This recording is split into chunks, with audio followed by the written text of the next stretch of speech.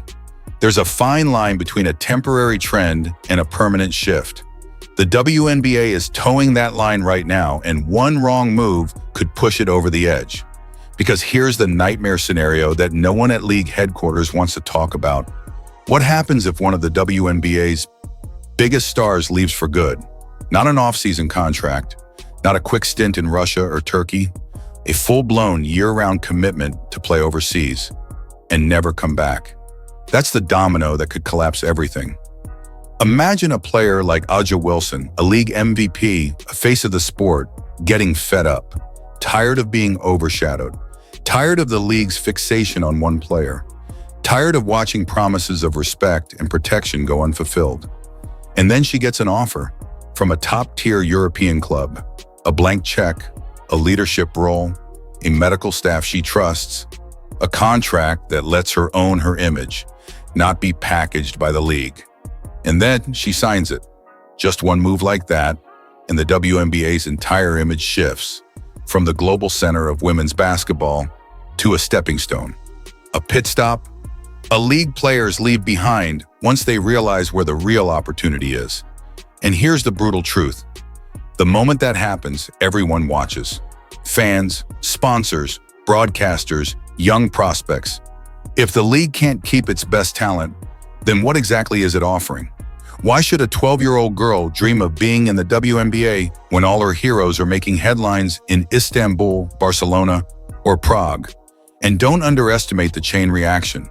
Sponsors don't stick around for second best. Networks won't fight for broadcast rights to a hollowed-out league. And without stars, there are no stories, no drama, no reason to watch. Meanwhile, those same stars are now elevating their new leagues overseas. Leagues that are aggressively investing in digital marketing, building broadcast deals, and positioning themselves as the future of women's basketball. It's a zero-sum game. Every player the WNBA loses is a direct gain for its rivals. And the result? A league that was once growing, thriving, and making global headlines now looks like a stripped-down version of itself. A shell of what it could have been. Make no mistake, the Caitlyn Clark All-Star collapse was never the core problem. It was the warning flare. The first public crack in a foundation that's been quietly weakening for years. Now the world's watching, and the WNBA is out of excuses. The Caitlyn Clark injury wasn't the disaster. It was the symptom, the fever that revealed a much deeper infection inside the WNBA, one that's been building for years under the surface. And now that infection is spreading. One star goes down and ticket prices collapse. The league's biggest weekend implodes. Players start speaking out, and Europe sees its chance. Recruiters move in, offers are made. And just like that, the balance of power in women's basketball begins to shift. This isn't about one athlete. This is about a system that let itself become too dependent, too short-sighted, and too dismissive of the people who built it. While fans were debating stats and schedules, something bigger was happening. The WNBA lost control of its own narrative. The players no longer trust the system to protect them. The fans are questioning whether the league can survive without a single rookie. And European leagues, quiet, calculated, and well-funded, are seizing the moment with ruthless precision. So here we are, a league locked in a labor war, a star player physically breaking down, a roster of elite athletes quietly planning their next move. And time is running out. The poaching has already started. The tension inside the CBA negotiations is boiling, and the first player to leave for good may already be packing her bags. This is no longer a potential crisis. It's a reality in progress. So now, I'm turning the investigation over to you. What do you think? Is this exodus to Europe the beginning of the end for the WNBA as we know it? Or is it a calculated bluff by players looking for leverage in contract talks? Drop your take in the comments. And if you want to stay ahead of the stories no one else is connecting, the real narratives behind the headlines, make sure to subscribe, hit that notification bell, and share this video with someone who needs to understand what's really at stake. Because this isn't just about basketball, this is about power, and that battle is just getting started.